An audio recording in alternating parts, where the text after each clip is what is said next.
All right.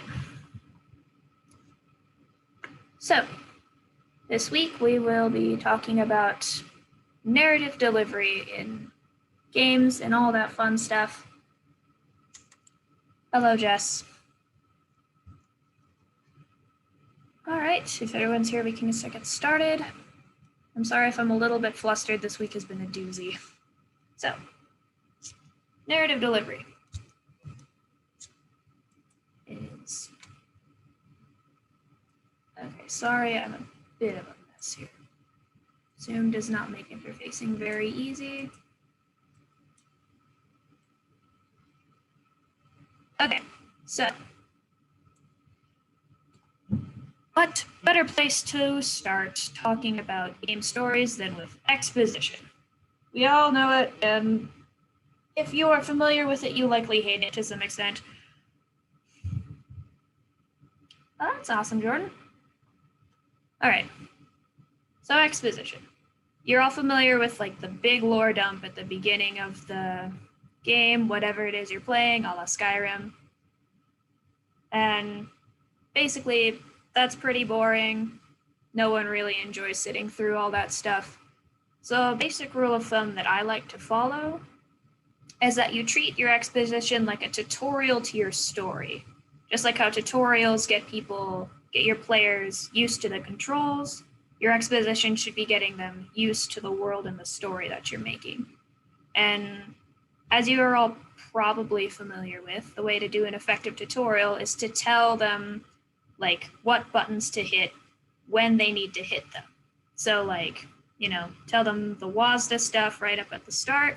Once they get to a place where they need to jump, then you show them like press space to jump, all that stuff.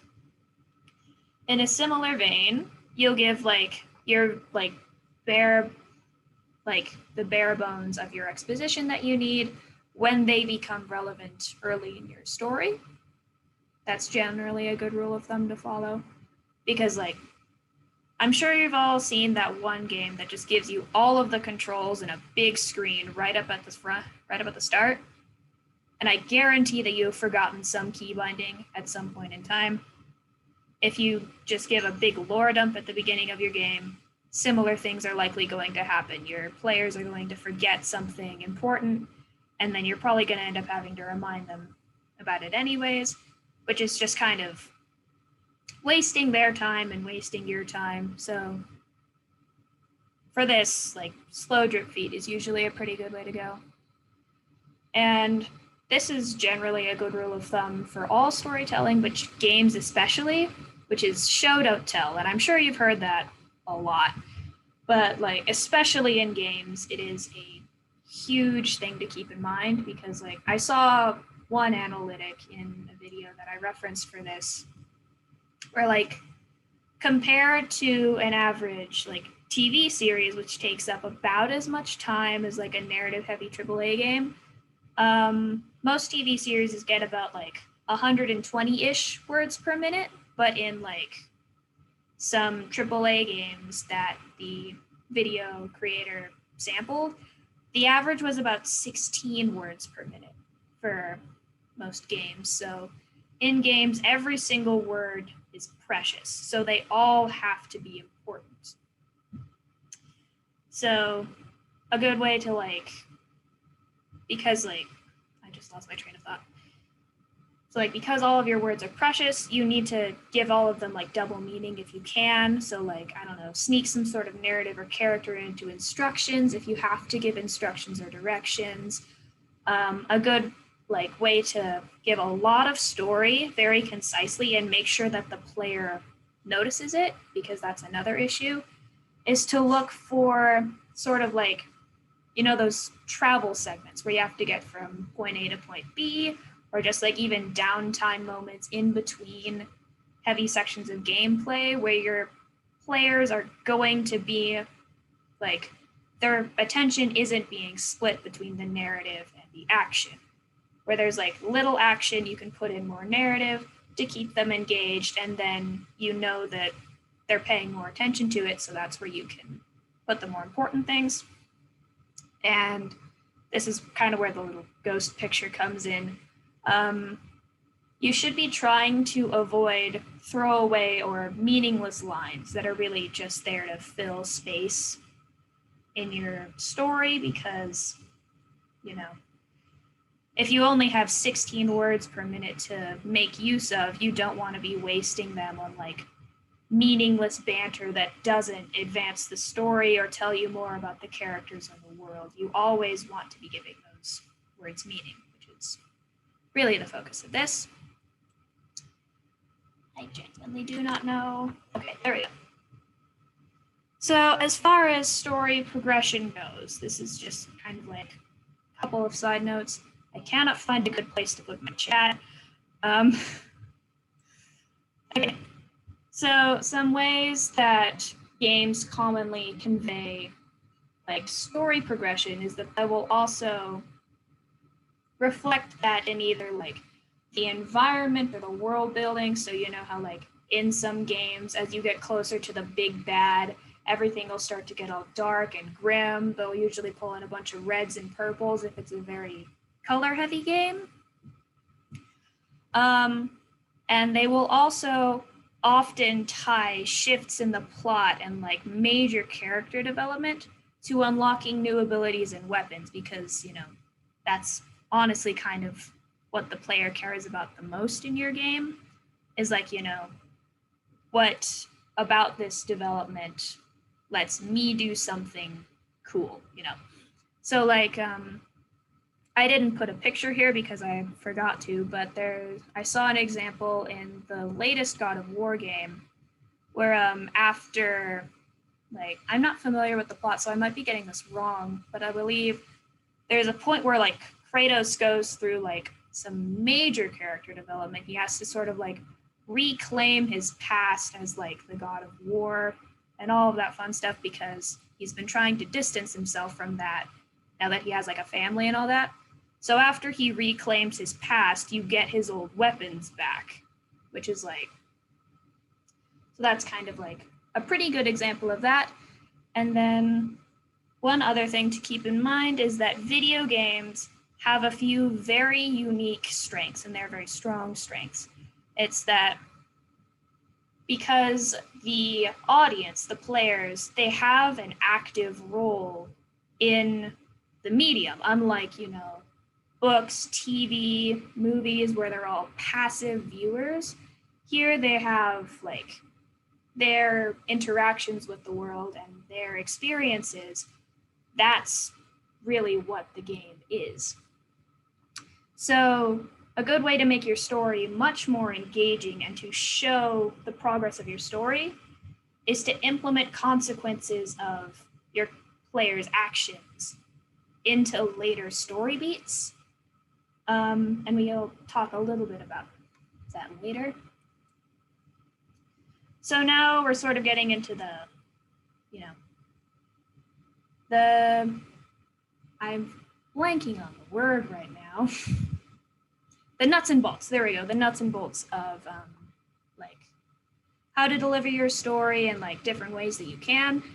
So games specifically have like this sort of, I don't know, sort of like a progression thing that a lot of other mediums don't have. And that's that you can have continuous stories and contained stories. In most forms of media, most of the stories are contained. They're like one narrative with a beginning, middle, and an end. And like, so there's one story that you tell. For some TV shows, like they can fall into the continuous category, but the broad majority of traditional media focuses on contained stories. But I'm sure you can think of several games that have like continuous stories that are constantly being updated.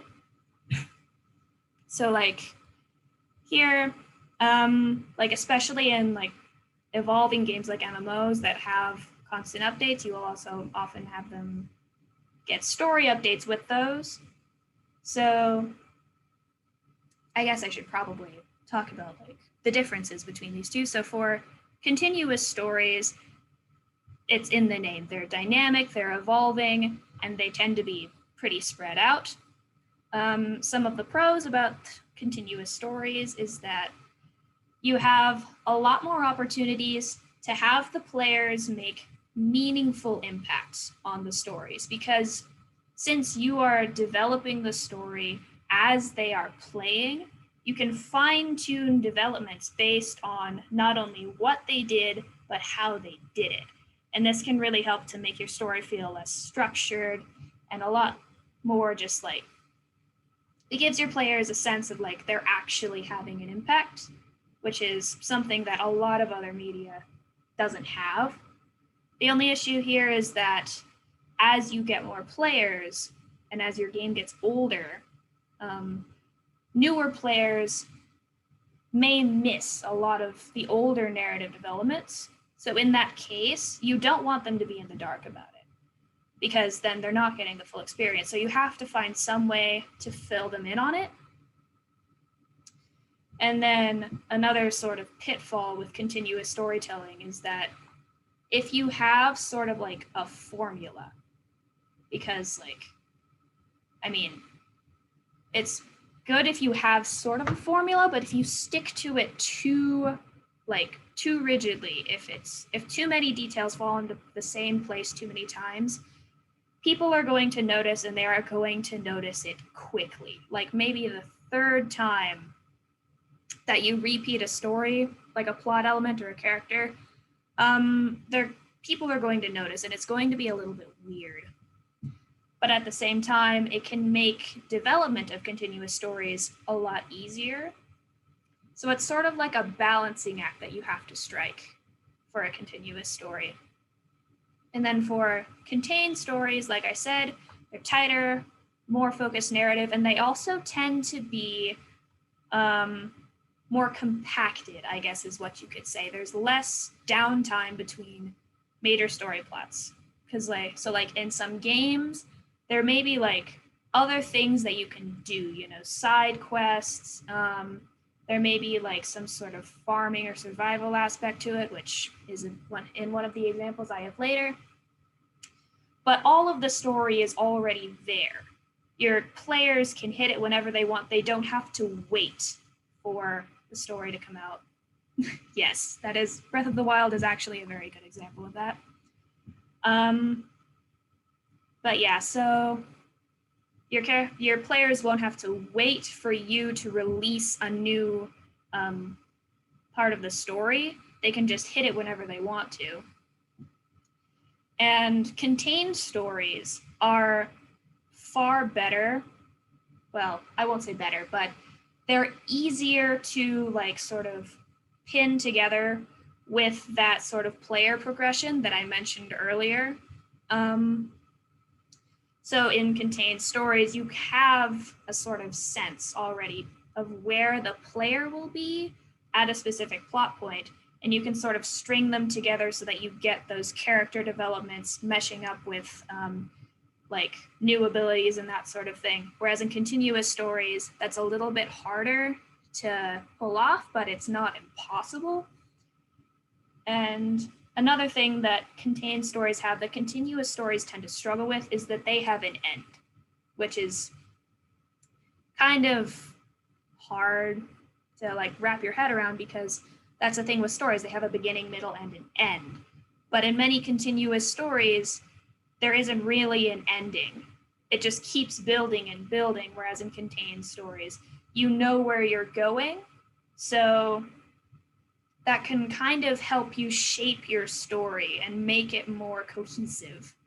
But at the same time, you don't have like all the freedom in the world to like, you couldn't release a brand new like type of enemy at the very end and have like all these things planned out for them. There's no way that you would be able to pull that off in a contained story, whereas in a continuous story, you could just shift the focus a little bit and then follow that plot point as much as you'd like. Which kind of brings me to the next point, is that in contained stories, there's less room for branching narratives, and there's less room for you to take player choice into account, which is why contained stories tend to have the whole illusion of choice thing, where there are like branching paths that you can go down, kind of like, Telltale games are probably the most obvious example of this, but there's like specific choices that the player can make, and that sets them down a path. But like, you know, you can't shape the path based off of what they do. It's significantly more rigid, but that's in no way a bad thing. Just depends on the story you'd like to tell. Okay, so these are sort of two examples that I picked for like to show the differences between continuous and contained stories. So there's Warframe and there's Starbound. I picked them because they're decently similar. They're both in a futuristic setting, heavily reliant on space travel. Their narrative development is delivered specifically through quests, boss fights, and item descriptions. And most importantly, their core gameplay loop is not story-driven. So like in a lot of other games, the narrative, you have a story and you are following the story and that is the game. But in these two, the core gameplay loop isn't really story-based, and you can sort of follow the story developments whenever you want, basically. So Warframe, they don't do this anymore, but they used to have these events where basically there would be two sides that you could pick. There were two factions that you could align yourself with. And depending on which faction got the most support from the majority of the player base, then they would implement the consequences of siding with that faction. So here, the Gamedev dilemma is probably the most well-known one. This is when they like implemented a new Warframe and everything. So like the outcome of the Gamedev dilemma was these guys, the Grineer, they won the Gamedev dilemma. They got the most support. So what happened after that was one of the sort of like areas that Warframe had. Oh, I just saw your question, John. Contains stories like a platformer. You have some choice on where you can go, but you will always end up in the same place. Yeah, kind of, if you think about it in sort of like a story sense. Like I said, Telltale is a very good example of a branching but still contained story. They have like specific paths that you can go down. There is technically choice, but not as open as something like this. Yeah, kind of like that. So yeah, basically the way this worked, the Grineer won, so they ended up changing an entire tile set to reflect the outcome of this dilemma. But now that they're no longer doing events, newer players, such as myself, I joined like right after events stopped happening. But I still know the outcomes, partially through word of mouth and partially because they implemented them into the game by making this man, Alad V, a boss that also kind of tied into the story of the Gamedev dilemma, so that then newer players would still know what was happening. But at the same time, they appear to have gotten into a bit of a rut with Alad because they decided to make him a boss not once, not twice, but 3 separate times. And this is kind of getting back into that whole formulaic storytelling sort of thing. Or eventually, Alad popped up again for the 3rd time, and everyone was like, okay, come on, you have more characters. Why aren't you using them? And then after that, they kind of just ditched him, which I feel like was kind of a disservice, but yeah, he's kind of like the Emperor Palpatine of the Warframe universe. Yeah, I will say, like, this is kind of lame compared to the other two, but it is also not a very good picture. I couldn't find any good ones of him post-second boss fight. But yeah, after you've killed the same man 3 different times in a row, you kind of start noticing a pattern. All right, and then on the other hand, we have Starbound, which is a contained story with a much more like sort of linear premise.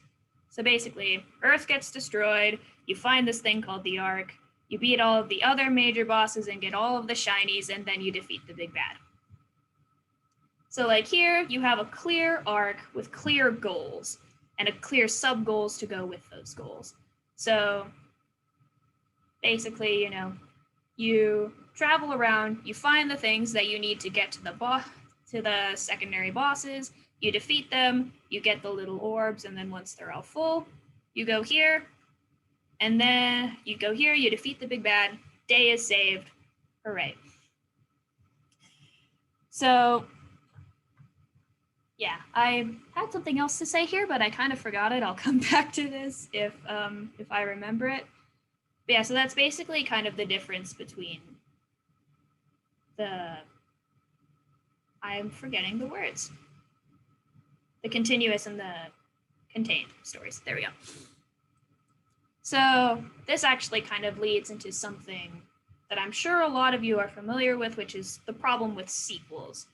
Sequels tend to have a reputation, or more of like a pattern, of never really living up to their first game's reputation. And if they ever, like, in the off chance that like the second or third are really good, if they keep making more of them, usually they start going downhill by like game 5 or 6. And this is usually because you're forcing a contained story to become continuous. So, as I said here, the question becomes, where do you go after happily ever after? So, like, you have to find some ways to, like, make the plot the same, but, like, this is also true. You could just never have a happy ending. But they do still have an ending, you know? So, like, you have to sort of, like, you have to stay true to the heart of the franchise and, like, what people loved, you know? People like to see, like, their favorite characters coming back. If you do, like, some callbacks, they'll think that's cool. But if you just repeat the same thing with a bad guy with a different name, and that's literally it, everybody will notice, and it will not be a good time. So a general rule of thumb is, like, it's a good idea to have a new conflict, like brand new conflict, arise from the consequence of the previous game to make them feel like, you know, they connect. One of them had consequences and they carried over into the next one.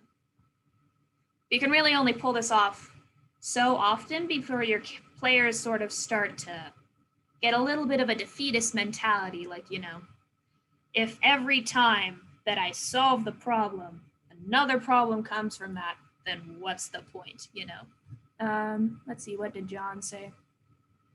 Pikmin 2 is a good sequel. The first game centers around getting off the planet alive, and the second is about going back to collect alien treasure after your incompetent coworker puts the company into crippling debt. I mean, I've never played Pikmin 2, but yeah, that is a pretty good example of, you know, conflicts arising from the consequences of the previous games, kind of, because, you know, you wouldn't be able to go back and collect alien treasure if you starved to death on that alien planet. But yeah, so sequels, they kind of have to strike a balance between keeping the right stuff the same and changing the right amount of things, but not changing it too much, which is why eventually, like, you know, eventually you're going to hit the end of that. You're going to run out of, like, you know, feasible consequences that don't feel too, you know, too samey, which is usually why they tend to, like, plummet hard after, you know, a couple iterations. And then there's Pokemon, yeah. Pokemon, I feel like, is just one of those things where it's just eternal. It's one of those, like, exceptions to the rule, if you know. All right, so now we're getting into, like, actual story delivery. I don't actually have a lot for text crawls, ironically, but basically the thing with them is they're easy to make, but they're easy to skip, you know. We've all seen, like, I couldn't actually find a picture of this, and it took me, like, I spent like 20 minutes looking and I couldn't find it. But I'm sure you can all imagine, like, you know, RPG game, you're just running along, you come up to a character, and all of a sudden you have an entire screen of dialogue that you have to read. And nobody likes that, which is probably why I couldn't find it, because people realized that quick and they stopped doing it. And the reason, like, you know, text crawls are generally recommended against is because they're not engaging. They just completely shatter your player's immersion, especially if they're very, very long. And they just completely force your gameplay to a halt because in most text-based dialogue things, you can't move, you can't interact with things. I'm sure you've all seen those clips from Fallout where you're getting like attacked while you're talking to an NPC. Just all of those things make these just kind of an issue. Another thing that you can do is narration, which is just like dialogue in general, but I use narration specifically because we're talking about story development, like not development, delivery. So the nice thing about this is the player doesn't have to stop what they're doing to actually get the information that you're trying to give to them. But the issue is, oh, cool. Happy to have you, Joel. Hope you have fun. Okay. Anyways, back to this. If you're including like the dialogue, for example, like call out or like you're having a conversation with an NPC while you are also doing something, like while you're in the middle of action, the player can very easily miss something. It's very easy for that to happen because so much is happening around them. So one thing that you can do is to either A, try to limit like the really lore heavy important narration to like low downtime things like I was talking about before in like travel sorts of scenes or like even just like sort of lulls in the combat. That's something that you can do. Or you could also try to give the narrator a distinctive voice because that sort of like it gets their character across, even if it's just like basic narration, which is always something that you want to do. Character is like very important. It's one of like the biggest things that you can do to make your story more engaging is to have better character. This too. Remind yourself that overconfidence is a slow and insidious killer. Yes. So I'm going to pull up an example from one of my favorite games, Bastion. I don't know if any of you have heard of it. You probably have. But in Bastion, there's this character, Rux, and he narrates through basically the whole game. He has like, so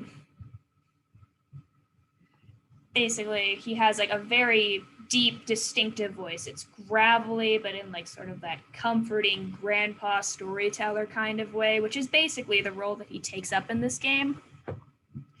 And he describes everything in the game. He describes like the players' actions, items that you look up, items that you pick up, enemies that you encounter, all of those sorts of things. But the thing that makes his narration like really distinctive and that makes it stand out and is good for storytelling as well, is that he doesn't just say like, you know, there's a bunch of enemies and we have to go kill them.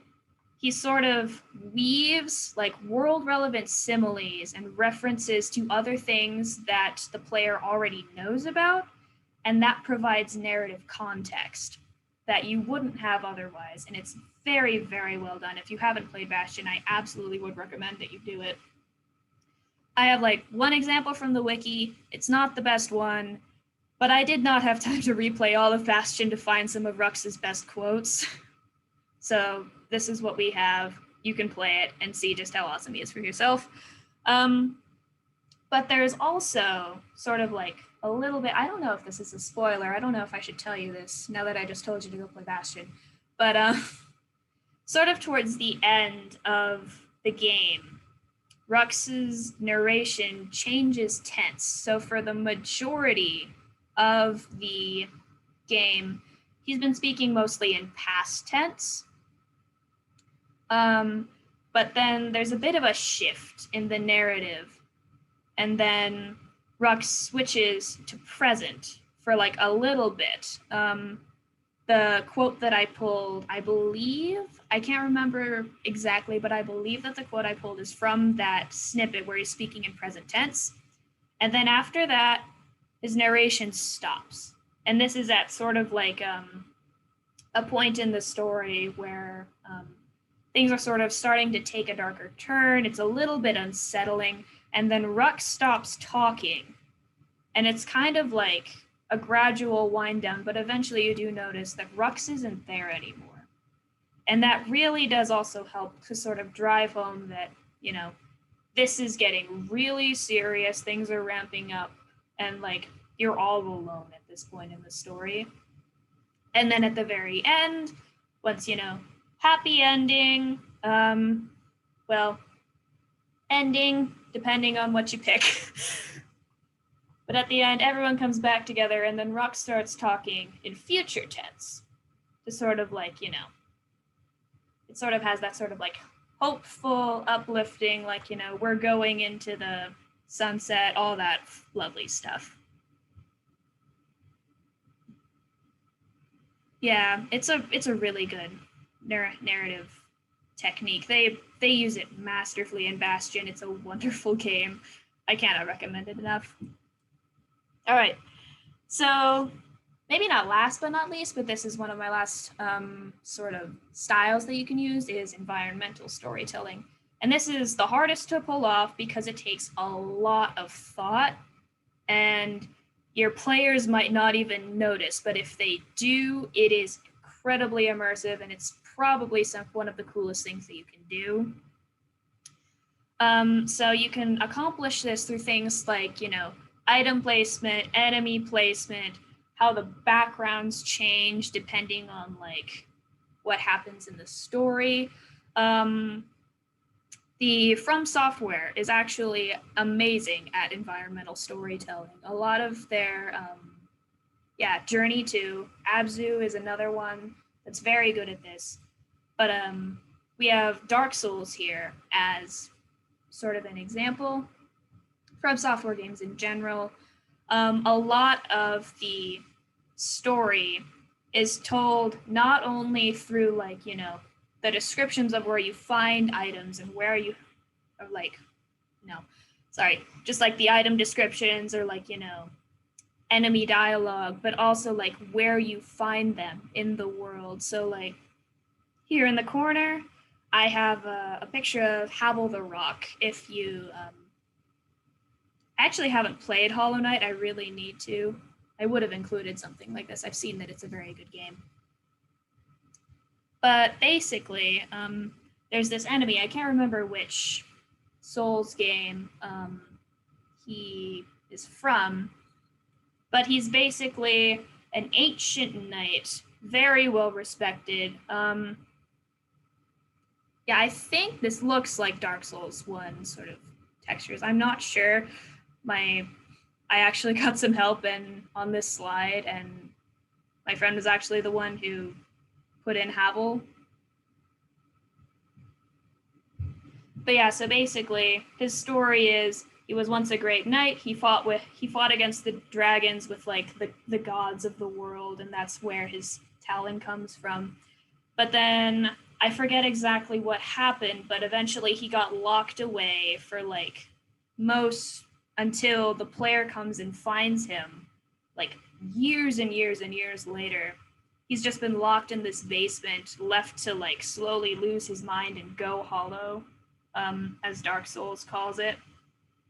So like you get all of Havel's backstory and like what happened to him through like his armor set and his dragon talon. But like the story would not have as much weight. His story would not have as much weight if you just found him wandering around out in like the middle of, I suppose you could call Havel a Hollow Knight. But yeah, so his story would not have nearly as much impact if you didn't run into him in this dingy little circular dungeon basement thing, which is where you find him. His story would have like nowhere near as much impact if you didn't find him where you find him. So yeah, that's basically environmental storytelling. It's kind of hard to have a game that tells their story entirely through environmental storytelling, but it can be an incredibly powerful supplement and make your game just that much more immersive. And lastly, we have Easter eggs, because you can't talk about delivery without Easter eggs and mentioning indie horror. So basically the way that these things work is that you make narrative involvement by not telling the players all of the narrative. And that can be pretty fun. You know, people love a good mystery. They like looking for things. For some people, that's like the entire draw of a game.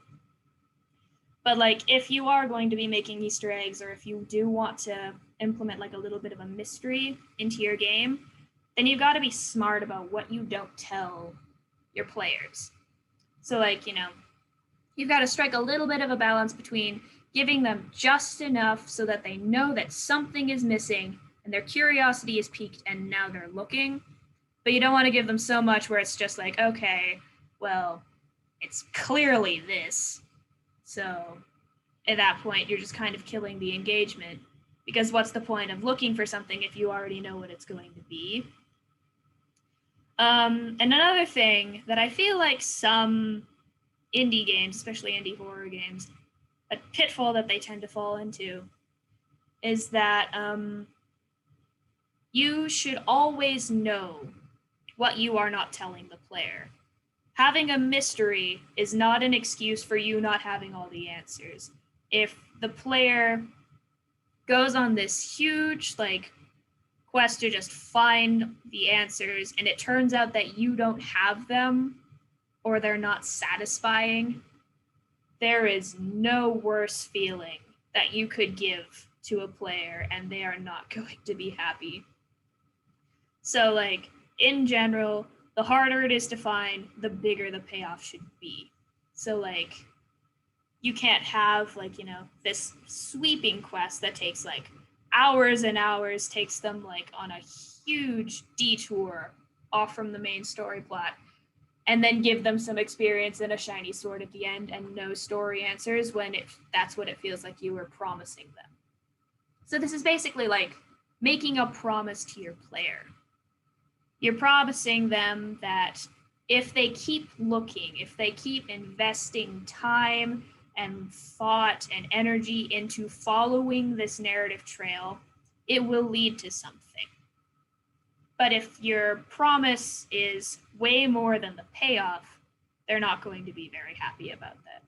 And like I said, this is very common in indie horror games, like, you know, FNAF, Bendy, where basically the whole appeal of those games is the fact that you don't know everything. There's so many mysteries, and the appeal comes from trying to figure out how everything got this way and who did what and all of that fun stuff. And lastly, the pitfalls and difficulties of game writing. Many people believe that there is only so many stories that you can tell with games, but this is factually incorrect. There is no limit to the kind of stories or how many stories you can tell with any kind of media. Some are better suited for others, but there is absolutely no limit on the story that you can tell with your game.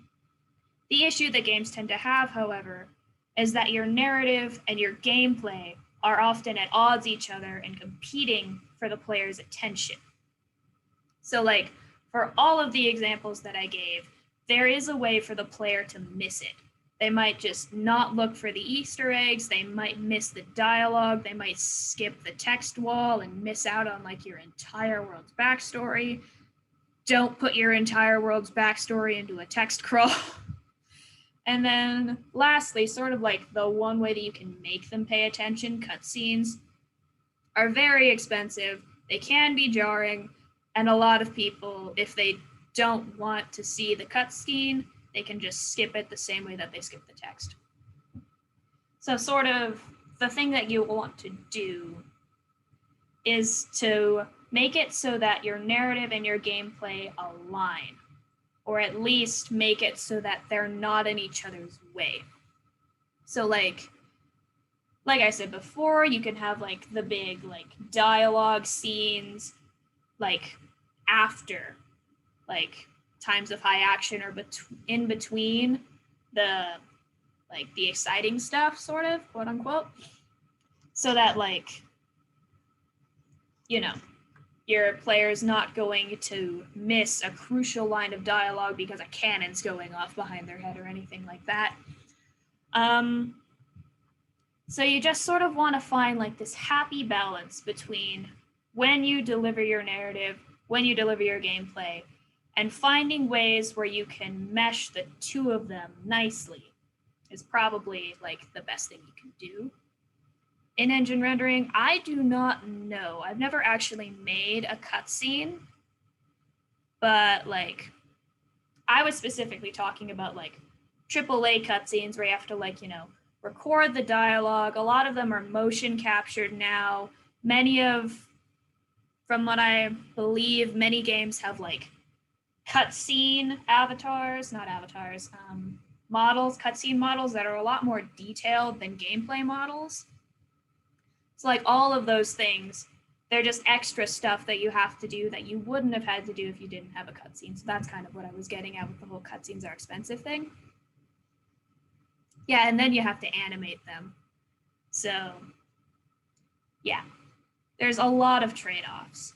But there is another happy medium that you can take that doesn't involve a lot of trade-offs because it doesn't involve a lot of narrative. And that's Among Us. I can't believe I'm actually bringing this up in a narrative game, but this game just absolutely exploded, and the amount of comics about it is really kind of staggering because if you think about it, there's no dialogue, there's no narrative, there's not even all that much environmental storytelling. It just has a very simple premise, but a very consistent premise of you are scientists in a space base or like just some kind of base, and you have to complete certain tasks while an imposter is hunting you down, which is already a very compelling sort of like gameplay loop. And its themes are held very consistently. But for some reason, the internet just ran with this premise. I have a feeling because of this death animation and the baby crew members. Those two things just absolutely made the Among Us like story community just explode. Yeah, similar with like tabletop RPGs, I have a feeling it has something to do with like people's desire to role play. So basically, what I'm getting at here is that if you give them enough, like the right pieces, if you plant a seed in your players' minds with like a compelling premise, if you keep your themes consistent so that like, if it's all over the place, it's not going, people aren't going to make stories about like Mario Party or whatever. But like, yeah, so if you have like compelling themes, compelling gameplay, consistent themes, and you plant those seeds in your players' minds, they will make their own stories out of those seeds that you gave them, out of the pieces that you gave them. And that can honestly be a lot more compelling for them and can lead to things that you would have never even dreamed of. Like, I guarantee the makers of Among Us did not imagine all of the comics that would come from the Among Us fan base. Because, like, some of those things are, like, really crazy. But yeah, so I posted a couple of videos also talking about this. This one is not game specific, but it does have a lot of very good points about sequels, and the person who makes this does a lot of very good talks about just storytelling tips in general, extra credits. If you're not following them and you like what we do, like in our meetings, you should absolutely watch some of their videos. They're great. And yeah, that's basically all that I have.